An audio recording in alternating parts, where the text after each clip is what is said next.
welcome to the CPD Group Podcast. Join us as we guide you through all things CPD, interview some special guests, and offer advice to help your business thrive. We hope you enjoy listening. Hello everybody, and welcome to the next episode of the CPD Group Podcast. We're here with a very special guest today. We have Jane Pangbourne from Menopausal Not Mad, which is a fantastic company name, by the way. Thank you so much. I really do like that.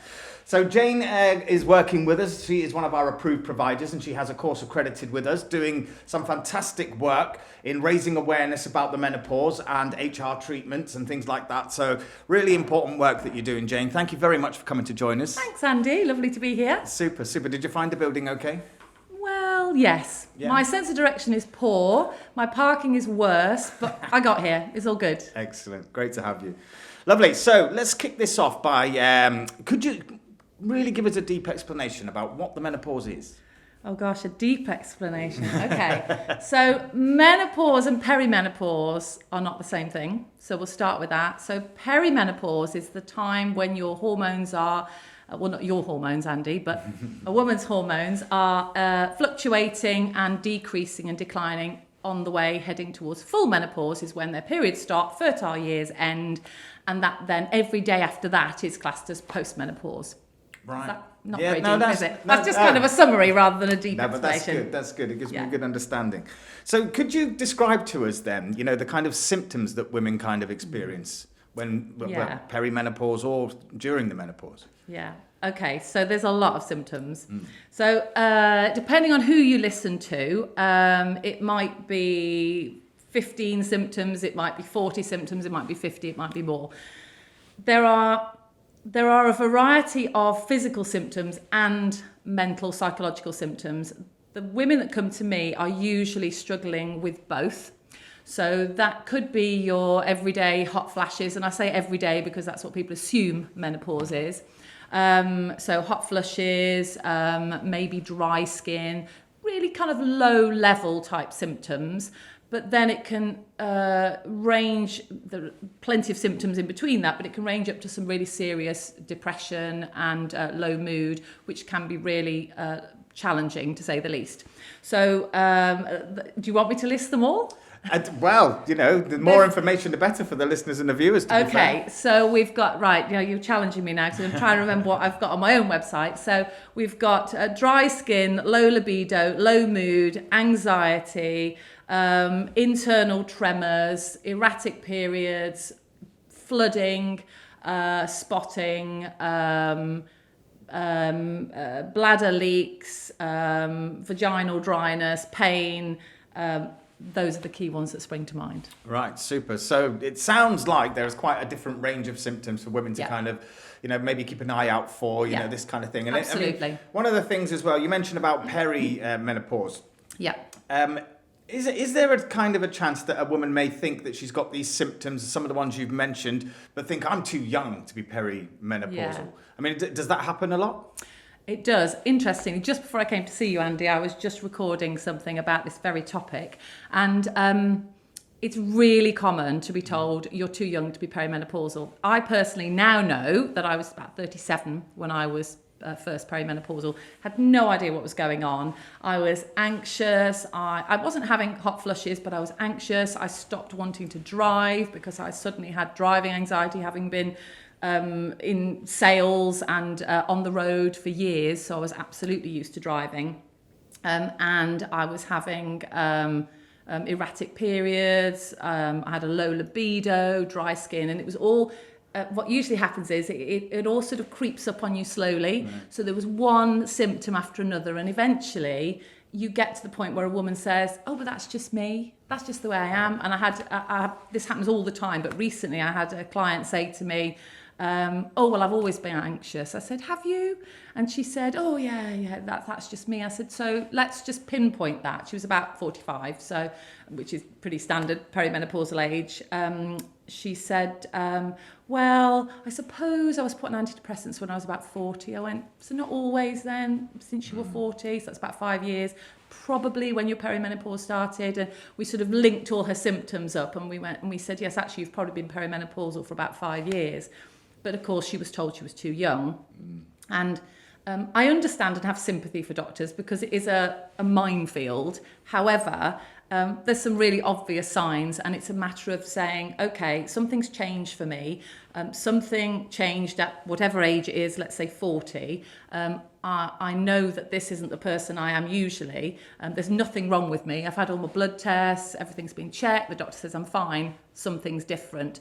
But sadly, many clinicians still think that if you're, and it does vary, if you're under 50 or under 55, you can't possibly be perimenopausal, which is nonsense, absolute nonsense. So would you recommend to those women out there that feel that they might be having one of the symptoms or a collection of the symptoms that you've mentioned to go and speak to their doctor then? 100%. But before they go to the doctor, I always say, get yourself ready, get yourself tracking your periods, track your symptoms, give yourself perhaps 3 to 6 months, which I know can sound like a long time, but 3 to 6 months of just assessing what's going on for you. And then when you go to your doctor, you can say, okay, you've only got 10 minutes with your doctor, so you can say, okay, this is what's going on for me, this is what I'd like to do about it, because to be fair, that doctor doesn't have time to go through every detail of what's going on with you. And quite often they'll just say, okay, you need antidepressants. And that's often first-line treatment, which is not correct. Because a woman will arrive at their door saying, I feel really bad. And I was one of these women in my late 30s. I just said, I feel really low. I don't know what's the matter with me. I've got no reason to feel low. Antidepressants. Because, of course, the poor doctor can only go with what you've told them. Absolutely. So we need to go prepared to those appointments. That sounds like great advice, to be honest, making sure that you've got that kind of map of yourself. Yeah, really. definitely. And you're more confident during that appointment then. You can, instead of what often happens, and no judgment in this comment at all, because I've done the same myself, you'll turn up at the doctor's at the absolute end of your tether, going, oh my God, I don't know what's happening, I'm crying, and I just feel awful. And what's the doctor supposed to do with that? It's really difficult. I can imagine that does kind of cross over with the symptoms of depression, so yeah, you can see why they would go down that route. Absolutely. So, once a woman has been to their doctor, what can the doctor do for them? What's the kind of the treatment that they will put in place if that's the case? So obviously, I'm going to say hormone replacement therapy because that's like my bag. There are lots of different approaches. Personally, I would say hormone replacement therapy has to be top of the list purely because the problem we've got with perimenopause is fluctuating and declining hormones. And our body, it has so many estrogen receptors within it. Of course, everything is affected by the fact that estrogen is declining. So very safely adding in the estrogen and progesterone as well, but that's a slightly different topic, to balance things out again, it can be life-changing. I mean, you will have to prise my patches off my dead body because there is absolutely no way I'm ever giving up my estrogen. And some women just can't function without it. So it is life-changing. And if you want to talk about HRT with your doctor, you can and you should. There are other things you could do. I'm probably not the person you'll talk to if you want to talk about doing non-HRT treatments. Right. But I would definitely recommend some supplements. So, for example, if somebody said, I'm not ready to take HRT, but I'm having really bad hot sweats and hot flushes, I'd probably say, I don't know whether I'm allowed to say the product name, but there is a product name of there's just a really nice little sage tablet that you can get from various I think you can get them from pharmacies as well, but pharmacies and health food shops. And it is just sage, nice and natural. So if you're not keen on HRT and you've got hot flushes, fine, take the sage tablets because sage is really good for hot flushes. So in those early days of perimenopause, early years, those individual symptoms can be dealt with and can be managed with other treatments, but it doesn't help with the long-term health benefits of hormones. Right. So if you feel that HRT treatment is what you would like, are you able to approach your doctor and actually ask them to start that program? Yeah, 100%. Is that something you can do? Absolutely, 100%. My role is usually to get the person, get the woman prepared for that meeting. Yeah. I might do a report or a follow-up email saying this is what we've discussed, this is what I recommend, whichever treatment of HRT that is. then she can go to the doctor and say, okay, I'm definitely perimenopausal. I'd like to start HRT, and this is what I'd like to try, whether it's gel, patches, spray, tablets. I know that sounds, it sounds as if we're telling the doctors what to do, but I certainly view it that we are helping that doctor to do their job, because otherwise the doctor may not know, may need to research, may need to spend more time looking into the preferred options and the safest options. Whereas we've kind of done that for them, and they can say, yeah, okay, tick, tick, tick, happy to try that, even if it's just for 3 months, and then they can, reassess and review. Oh, absolutely. And I'm sure it makes women feel a little bit more confident as well, taking control of their own health in that way. Absolutely. And I'm not a great fan of the word empower because it's overused, but it really does make women feel more confident in being able to take control of that meeting with the doctor. Yeah. And in fact, it was, I can't remember who it was, I saw a British specialist, he did a video, and I saw it yesterday actually, and he's I think he's a female health specialist, and he said, we obviously as doctors, we know what to give you, we have experience, we have professional experience, but you as the woman are the person who knows most about your body, and we want to work with you. So if we're doing something that you don't like, or we're not doing something you want, then we want to talk to you about it. We should be working with you, which is absolutely how it should be. Sadly, it isn't always, but things are improving. That's a great attitude though, isn't it? Yeah, definitely. 100%. Taking control of a situation, but then working alongside the professionals there, can only work for everyone's benefit. Yeah, definitely. And it really helps the doctors too. Yeah, of course. Yeah. So that leads us on quite nicely actually to the reason that we have you here today. So you became an approved provider with us, and you've had one of your courses accredited with us, haven't you? So it's the HRT Educator Programme. Yes. So tell us a little bit about that course then. What goes on there? Okay, so I'm on my second run of that programme now. I've had 2 groups. It's so close to my heart. I absolutely love it. It's been a long time coming. I'm no spring chicken myself, so I really want to leave a legacy, and I want to leave people behind if I ever retire. I say if because my husband's desperately trying to get me to retire, and I'm saying, no, I'm not ready. But if I ever retire, I want to leave a legacy of women who can do what I do, which is help women to access HRT, to know more about their menopause, etc. So the HRT Educator Programme is purely teaching people to do what I do. It's very informal actually, and it's perhaps more informal than I thought it would be, and yes, I am doing all the things I should do for the accreditation. So we stick to the guidelines and we stick to the programme, but I meet with them every week for I think it's 12 weeks, just off the top of my head. Meet with them by Zoom every week, and we talk about each element of the programme, sort of live teach, very much discussion, informal Q&A within that period of time. After the live period is finished, I'm just trying to think of the order of it. During that time, I'm feeding them resources, but then during the next 6 months, I am working with them a little less intimately, because I'm almost pushing them out there into the world. So I'm giving them all resources. We have a group, and I'm answering all their questions. Then I have one-to-ones with them, make sure that they're all okay. Do they have any individual questions? And my first group are just about to go out into the wide world, so I'm super happy about that. Second group had just started a few weeks ago. But ultimately, it's all about me not being precious about my role, because it used to be, well, it's all about, me doing what I need to do. But it isn't. It's a much wider role than that, and I have so much goodwill behind me, and so many women in my community who can do what I do. I'm nothing special. I just happen to have done something that other people haven't done. And now, hopefully, within a couple of months, I should have about 20 people out there doing what I do, which is amazing. I'm so happy about that. Fantastic. I mean, raising the awareness about HRT and the treatments that are available to women is so important, isn't it? Yeah, it really is. I mean, on that note, I've kind of been noticing a lot of companies, especially the larger organisations, introducing menopause mentors within their organisations.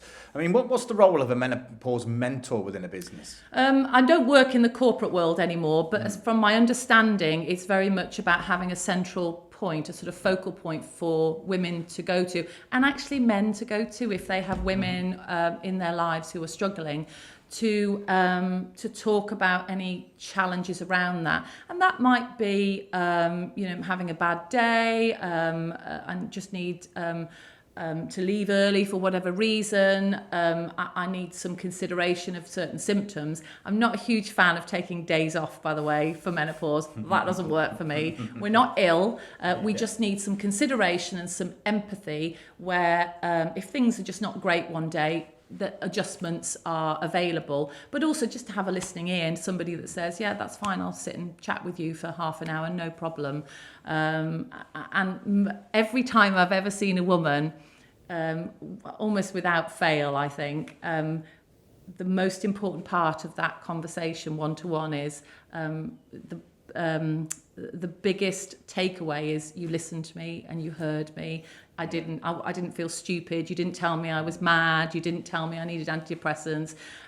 So I was saying to the HRT educators the other day, I said, in your consultations, 50% of it is going to be just you listening and making sure that they feel heard, let them get it out, and then you're going to give them, the advice that you need to give them. So Fantastic. It is important. So it is a subject that is just really important to talk about, isn't it? It's not embarrassing. It shouldn't be something that people are hiding away from. I'm a bit embarrassing when I go out because I say words that people go, that's a bit awkward. Yeah. But from a male's perspective, it's not a conversation that very often comes up. No. So I think it's just as important to educate men as it is women, isn't it? Because Definitely. as you say, most men have women in their lives that are going through the menopause or will be going through the menopause at some point.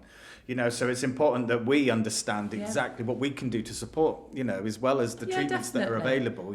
My husband is very like that in the sense that when he and I were first together, we were second marriage, and he had no idea what was going on with me. But I reckon he could carry out a consultation now. Really? And when he was still working, he retired a year or so ago. Just chose to take early retirement, and I used to hear him when he was working. Giving menopause advice to some of the women in his team, which I thought was great. I said, great, I've spawned another, which was lovely.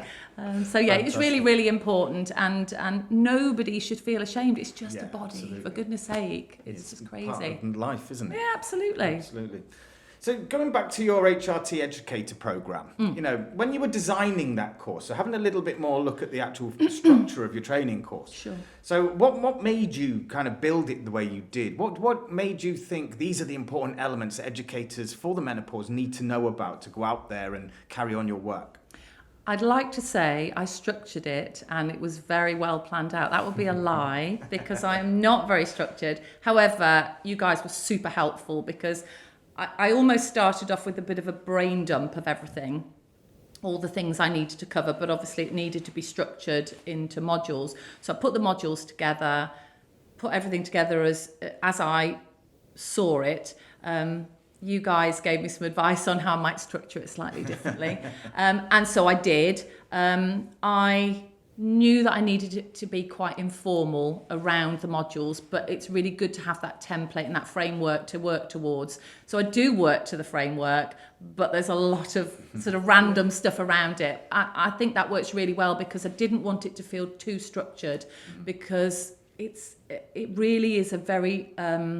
it's such a broad topic and there are so many questions that if I said, oh no, we haven't got time for questions, or no, we have to stick to the script, that just wouldn't work and people wouldn't really achieve what they needed to. Absolutely. I mean, we have a lot of courses that come through, around mentoring and coaching and things like that as well, which, we're realistic that these courses can't be as structured as some others because, I mean, a first aid course, for example, can be very structured because there is an A and a Z and you can get straight through that pathway.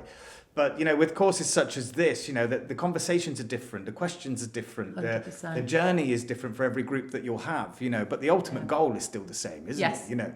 Absolutely. So it's about designing your course that will best suit your audience, I suppose, and then, tailoring it on the days when you do your live sessions to fit everybody. You're right, actually, and I hadn't really realised until I met the second group how different it would be, which is naive of me because I used to run a training company, so I don't know why I didn't think about that. But the questions are similar, but then the conversations become very different when we're talking between us. Ultimately, everybody's having the same information. They're all having the same resources, but depending on who they are, the questions are different. And I like that because as well as women generally being individuals, all those HRT educators are going to be different. And I was saying to them the other day, your clients will be drawn to you because you are a certain type of person. You deliver your consultations in a certain way. Your clients probably won't even want to be bothered with me because I'm not their sort of person, and vice versa. And that we are different. And I think that's important to have lots of different types of people out there to help lots of different types of people. That makes a lot of sense, doesn't it? Yeah. No, that's a great way to look at it. And it's great that you're doing what you're doing, because I think this message is really, really important, which is why we really wanted to get you in today, so that you could share that with everybody as well. So just touching on a very selfish note, how was your accreditation experience working with the CPD group then? Because you mentioned there that having the assessors support you with the structure of the course was useful. I mean, how did you find the whole process and the systems we used? It was good. It really was. I'm not great with processes. I have quite a busy little mind, and for me, it was just a sort of a process I had to go through initially. I was like, oh God, I've got to fill in all these forms, and that's what my image was. But actually, it was really easy. The website's really easy to use. I quite like the fact that you can kind of check in on where your accreditation is all the time, because I do tend to obsess about such things. So it's like, how are we doing with my accreditation? But the communication was brilliant. I, as you know, was quite late with my application, needed the accreditation like yesterday, and you guys were brilliant. It pushed it through, looked at everything quickly for me, made sure that everything was fitted in with the guidelines, double checked it for me as quickly as you could, and met everything that I needed, met all the needs I had, and so it's all good. And which meant actually it was a real benefit for my group, the first group, because they had been sold that program with no accreditation, so they weren't expecting it to be accredited, and I hadn't promised it would be.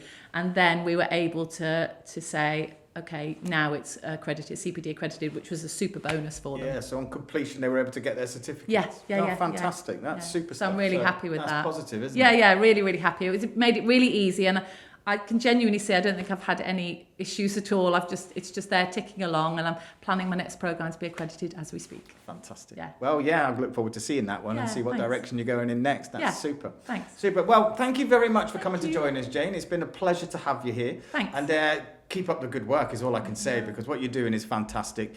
As you say, that legacy of having all those educators out there is just going to be so useful to men and women alike. Whether it's in the workplace or outside of that. So thank you again for coming in. It's super to have you. And yes, I hope you take away all of the information that Jane's been sharing today. And if there's any questions that you've got, get in touch with Jane at Menopausal Not Mad. She'll be able to help you, no problem. Okay, so thank you very much for watching, and we will catch you on the next episode. Take care. Bye-bye.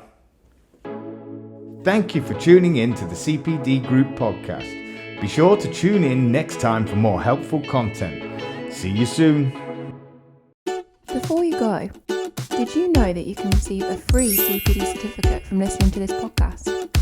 All you need to do is head over to the cpd.group/podcast. That's the cpd.group/podcast and enter the confirmation code 800026.